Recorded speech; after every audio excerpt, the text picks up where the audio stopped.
For instance, if I do this now, I'm just going to do it now, it's going to do that.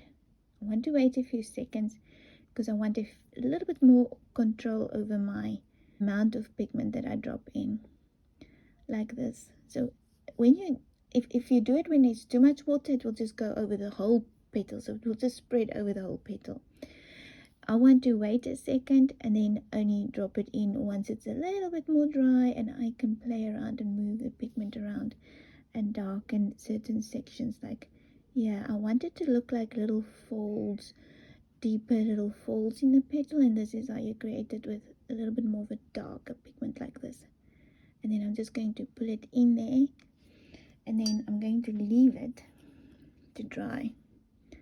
So I'm not going to touch it too much, just want to soften that little waterline, and you can see it's just pretty beautiful soft little markings.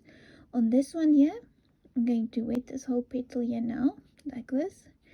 I want to leave a lighter section right there on that petal there, because these two colors are very similar, and I want to show that there's a difference between the two.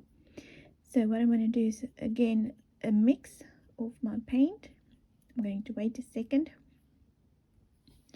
I'm just going to drop in here, and then in here on the bottom, take it to there, and leave that to dry. Put a little bit in there and there, and now we're going to leave it.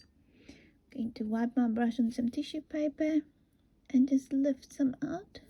Wipe it on tissue paper, lift some out, wipe again, lift some out, lift some out, neatening it a little bit.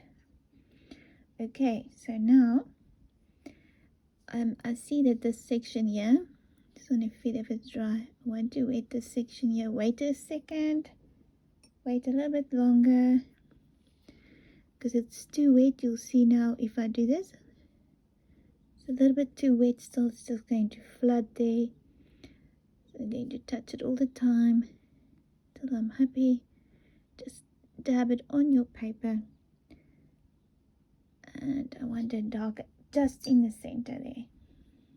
Wipe it on my tissue paper and then soften it. Soften it.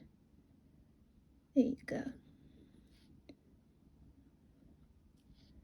I'm quite happy with that. Now we're going to paint in the purple mix. Now we've already put in the yellow.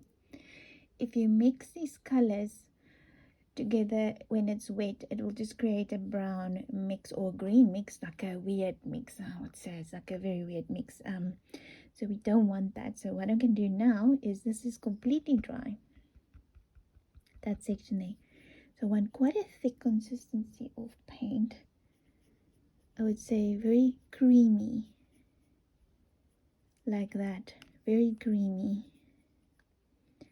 And I'm going to take my brush and then just with a tip go in there. See, make sure you don't have too much coffee in your system, so you don't shake too much. Tips, and just, you can put it in if it's easier for you, like this, with a nice tip.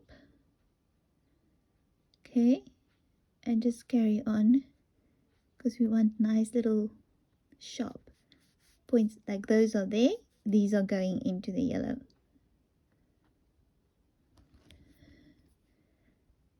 Nice tips. No, preferably you might have to hold your brush this way just to create those sharp little lines that's going to the center of the pansy. And then I'm going to go in with my brush, take it in there and wet it. And don't worry, we will go later back in and just wet this again. And okay, going to leave that to dry for a second. Get some tissue paper. and just dab that up.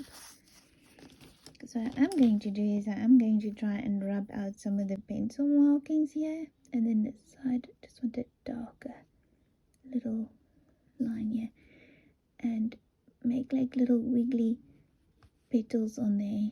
Like, you don't want a straight petal. Okay, I'm going to leave that to dry. We're going to focus on the center now. Now the center is very important because we want that beautiful soft color. Now this is very wet. I'm just going to make sure that none of the paint runs into the yellow too much. Okay, we'll just go over with a little bit more yellow later, but I'm very happy with how it looks for now.